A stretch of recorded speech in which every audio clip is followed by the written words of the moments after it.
प्रणाम सभी को। आइए आज गीता के अध्याय 15 और श्लोक 9 से शुरू करते हैं। संबंध। अब भगवान 7वें श्लोक में आए हुए मन षष्ठानीन्द्रियाणी पद का खुलासा करते हैं। यह जीवात्मा श्रोत्र चक्षु स्पर्शनं च रसनं घ्राणमेव च अधिष्ठाय मनश्चाय विषयानुपसेवते।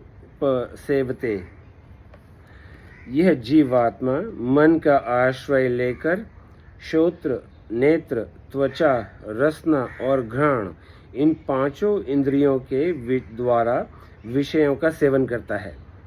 व्याख्या। अधिष्ठाय मन शौचायम। मन में अनेक प्रकार के मतलब अच्छे बुरे संकल्प विकल्प होते रहते हैं। इनसे स्वयं की स्थिति में कोई अंतर नहीं आता, क्योंकि स्वयं मतलब चेतन तत्व या आत्मा कहो, जड़ शरीर इंद्रियां मन बुद्धि से अत्यंत परे और उनका आश्रय तथा प्रकाशक है। संकल्प विकल्प आते जाते हैं और स्वयं सदा ज्यों का त्यों रहता है। मन का संयोग होने पर ही सुनने, देखने, स्पर्श करने, स्वाद लेने तथा सूंघने का ज्ञान होता है। जीवात्मा को मन के बिना इंद्रियों से सुख दुख नहीं मिल सकता। जीव आत्मा को मन के बिना इंद्रियों से सुख दुख नहीं मिल सकता। इसीलिए यहाँ मन को अधिष्ठित करने की बात कही गई है। तात्पर्य यह है कि जीवात्मा मन को अधिष्ठित करके अर्थात उसका आश्रय लेकर ही इंद्रियों के द्वारा विषयों का सेवन करता है। श्रोत्र चक्षु स्पर्शनं च रसनं घ्राणमेव च। श्रवणेन्द्रिय अर्थात कानों में सुनने की शक्ति श्रोत्र में है।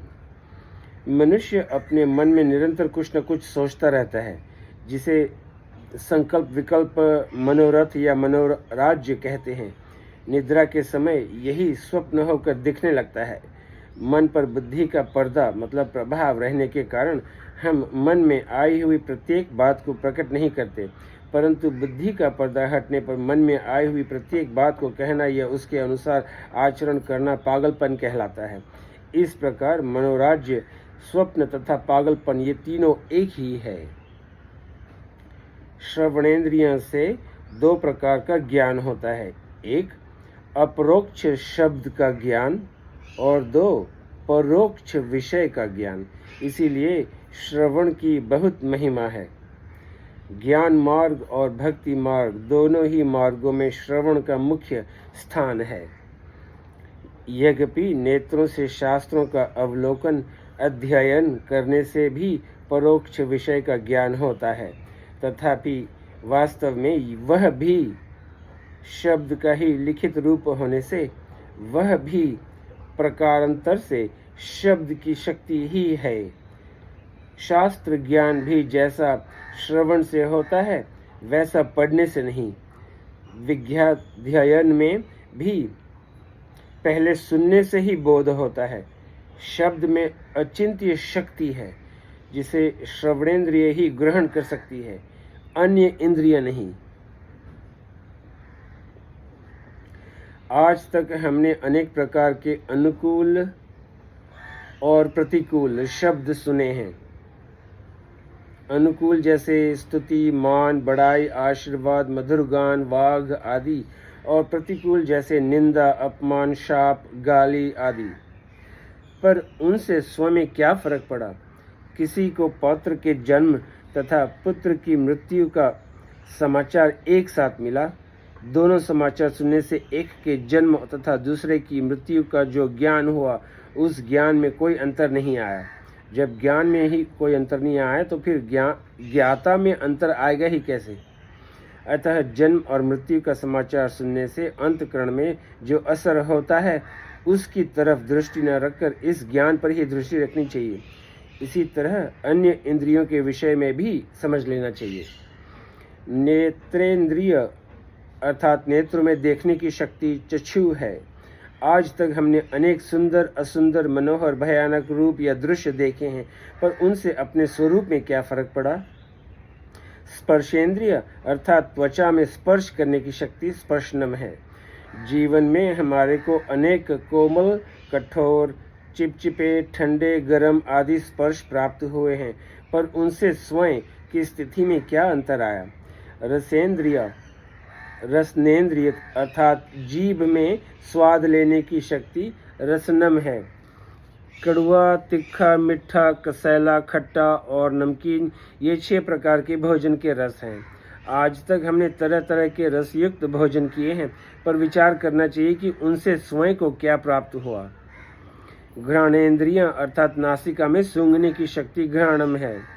जीवन में हमारी नासिका ने तरह तरह की सुगंध और दुर्गंध ग्रहण की है, पर उनसे स्वयं में क्या फर्क पड़ा? विशेष बात, श्रोत्र का वाणी से, नेत्र का पैर से, त्वचा का हाथ से, रसना का उपस्थ से और घ्राण का गुदा से, मतलब पांचों ज्ञानेंद्रियों का पांचों कर्मेंद्रियों से घनिष्ठ संबंध है। जैसे जो जन्म से बहरा होता है वह गूंगा भी होता है। पैर के तलवे में तेल की मालिश करने से नेत्रों पर तेल का असर पड़ता है। त्वचा के होने से ही हाथ स्पर्श का काम करते हैं। रसनेन्द्रिय के वश में होने से उपस्थेंद्रिय भी वश में हो जाती है।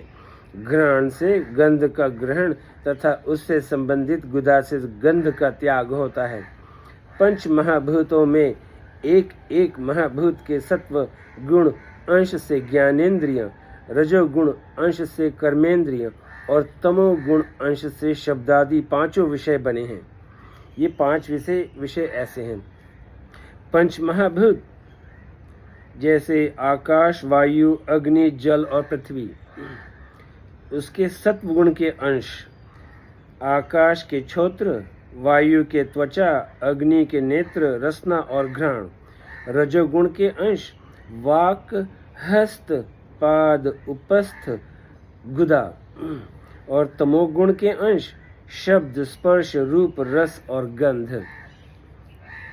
5 महाभूतों के मिले हुए सत्व गुण अंश से मन और बुद्धि, रजोगुण अंश से प्राण तथा तमोगुण अंश से शरीर बना हुआ है।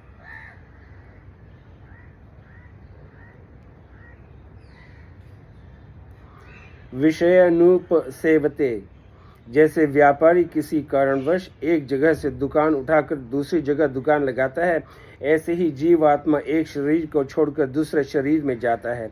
और जैसे पहले शरीर में विषयों का राग पूर्वक सेवन करता था, ऐसे ही दूसरे शरीर में जाने पर वही स्वभाव होने से विषयों का सेवन करने लगता है। इस प्रकार जीवात्मा बार बार विषयों में आसक्ति करने के कारण ऊंच नीच योनियों में भटकता रहता है। भगवान ने यह मनुष्य शरीर अपना उद्धार करने के लिए दिया है, सुख दुख भोगने के लिए नहीं। जैसे ब्राह्मण को गाय दान करने पर हम उसको चारा पानी तो दे सकते हैं, पर दी हुई गाय का दूध पीने का हमें हक नहीं है। ऐसे ही मिले हुए शरीर का सदुपयोग करना हमारा कर्तव्य है, पर इसे अपना मानकर सुख भोगने का हमें हक नहीं है। विशेष बात, विषय सेवन करने से परिणाम में विषयों में राग आसक्ति ही बढ़ती है, जो कि पुनर्जन्म तथा संपूर्ण दुखों का कारण है। विषयों में वस्तुत सुख भी है भी नहीं, विषयों में वस्तुत सुख है भी नहीं, केवल आरंभ में भ्रमवश सुख प्रतीत होता है। अगर विषयों में सुख होता तो जिनके पास प्रचुर भोग सामग्री हैं, ऐसे बड़े बड़े धनी भोगी और पदाधिकारी तो सुखी हो ही जाते, पर वास्तव में देखा जाए तो पता चलता है कि वे भी दुखी अशांत ही हैं। कारण ये है कि भोग पदार्थों में सुख है ही नहीं, हुआ नहीं, होगा नहीं और हो सकता भी नहीं। सुख लेने की इच्छा से जो जो भोग भोगे गए, उन भोगों से धैर्य नष्ट हुआ, ध्यान नष्ट हुआ, रोग पैदा हुए, चिंता हुई, व्यग्रता हुई, पश्चाताप हुआ, बेइज्जती हुई, बल गया, धन गया, शांति गई एवं प्राय दुख सुख उद्वेग आए। ऐसा ये परिणाम विचारशील व्यक्ति के प्रत्यक्ष देखने में आता है। भोगा न भुक्ता वयमेव भुक्तास्तपो न तप्त वयमेव तप्ता कालो न यातो वयमेव यातास्तृष्णा न जीर्णा वयमेव जीर्णा। जिस प्रकार स्वप्न में जल पीने से प्यास नहीं मिटती, उसी प्रकार भोग पदार्थों से न तो शांति मिलती है और न जलन ही मिटती है। मनुष्य सोचता है कि इतना धन हो जाए, इतना संग्रह हो जाए, इतनी अमुक अमुक वस्तुएं प्राप्त हो जाएं तो शांति मिल जाएगी, किंतु उतना ही जाने पर भी शांति नहीं मिलती। उल्टे वस्तुओं के मिलने से उनकी लालसा और बढ़ जाती है। न जातु काम कामना मुपभोगेन शाम्यति हविषा कृष्ण वृत्तमेव भूय एव विवर्धते। मनु मतलब भोग पदार्थों के उपभोग से कामना कभी शांत नहीं होती, प्रत्युत जैसे घी की आहुति डालने पर आग और भड़क उठती है, ऐसे ही भोग वासना भी भोगों के भोगने से प्रबल होती है। धन आदि भोग पदार्थों के मिलने पर भी और मिल जाए यह क्रम चलता ही रहता है, परंतु संसार में जितना धन धान्य है, जितनी सुंदर स्त्रियां हैं, जितनी उत्तम वस्तुएं हैं, वे सब की सब एक साथ किसी एक व्यक्ति को मिल भी जाए तो भी उनसे उसे तृप्ति नहीं हो सकती। यतत पृथ्व्यां ब्रीहि यव हिरण्य पशव स्त्रिय एकस्यापि न पर्याप्त तस्मात् तृष्णा परित्यजेत। विष्णु पुराण।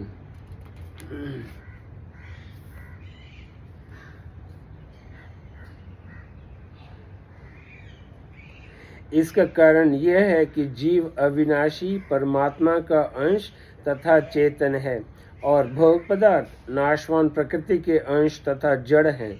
चेतन की भूख जड़ पदार्थों के द्वारा कैसे मिट सकती है? भूख है पेट में और हलवा बांधा जाए पीठ पर तो भूख कैसे मिट सकती है?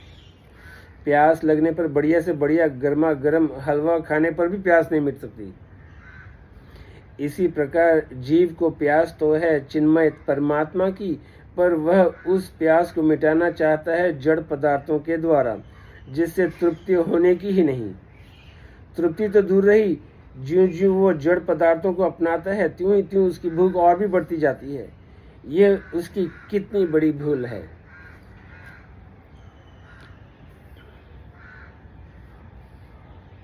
साधु को चाहिए कि वो आज ही यह दृढ़ विचार निश्चय कर ले कि मेरे को भोग बुद्धि से विषयों का सेवन करना ही नहीं है।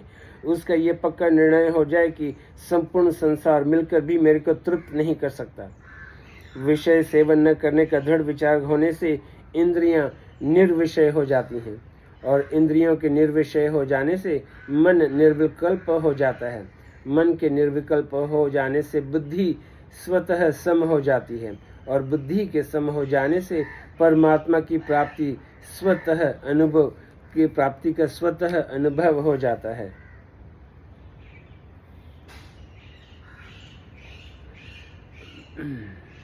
गीता। क्योंकि परमात्मा तो सदा ही प्राप्त है ही, विषयों में प्रवृत्ति होने के कारण ही उनकी प्राप्ति का अनुभव नहीं हो पाता। सुख भोग और संग्रह इन दो में जो आसक्त हो जाते हैं उनके लिए परमात्मा प्राप्ति तो दूर रही, वे परमात्मा की तरफ चलने का दृढ़ निश्चय भी नहीं कर पाते। गीता। गोस्वामी तुलसीदास जी महाराज श्री रामचरितमानस के अंत में प्रार्थना करते हैं, कामी ही नारी प्यारी जिमी लोभी ही प्रिय जिमी दाम तिमी रघुनाथ निरंतर प्रिय लागहु मोहि राम। मानस। जैसे कामी को स्त्री भोग और लोभी को धन संग्रह का धन प्यारा लगता है, ऐसे ही रघुनाथ का रूप और राम नाम मुझे निरंतर प्यारा लगे।